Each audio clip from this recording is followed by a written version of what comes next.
Hey YouTube, welcome to another episode of News in 2 Minutes, bringing you the news that you need to know every day. Let's begin. Riot police in Russia are reporting that they have arrested nearly 400 people after peaceful demonstrations turned into violent race riots when a group of people protesting the stabbing death of a Russian ethnic man turned against local authorities and began overturning cars, setting fires within the streets, breaking local shop windows, and scaring residents. Health officials in Madagascar launched a massive nationwide campaign to eradicate rats and fleas from within the cities in a desperate bid to stave off new cases of the bubonic plague after international organizations warned that the disease was on the verge of becoming out of control in the country. As a result of the epidemic, the African nation has begun employing rat catchers, at times offering bounties for the animals, while other officials spray deadly chemicals throughout the cities and prisons that are most at risk from the disease. Specialists working in the area warn that the plague could suffer explosive growth in the country if left unchecked from its current epidemic status and are doing everything in their control to prevent that. Thousands of pilgrims in northern India panicked on Sunday when police reportedly used batons and other brutal tactics to maneuver travelers across a narrow bridge that they feared would collapse underneath their weight.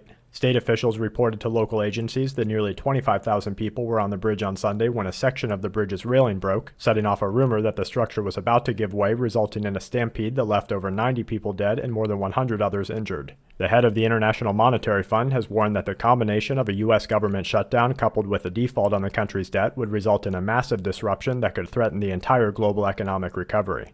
Following two shipwrecks that resulted in multiple drownings within the Mediterranean Sea, Italy is preparing to triple its marine and air presence in the waters between North Africa and Sicily as the country tries to make it safer for migrants making the dangerous journey. In an interview with the independent news agency, a member of the UK's Parliament and Secretary of State for Environmental Affairs declared that anyone daring to oppose the development of genetically modified rice are disgusting and wicked in their hurtful views. And to wrap things up, gunmen kidnapped a number of Red Cross workers in Syria. A leaked document regarding global climate change suggests an increase in deaths from heat stroke and severe weather cyclones in Australia. A common chemical now found in the lining of food packages is being attributed to a number of illnesses. Marines in Pakistan have reportedly captured 30 Indian fishermen in international waters, and a 5.8 in Indonesia, followed by a 5.1 in Fiji, complete today's Quake Watch. And that's it for this episode of News in 2 Minutes. Check back tomorrow for more news that the aware need the most. This week's News in 2 Minutes is brought to you by SHTFplan.com, where even the officials go for news, and SQmetals.com for all your precious metal needs.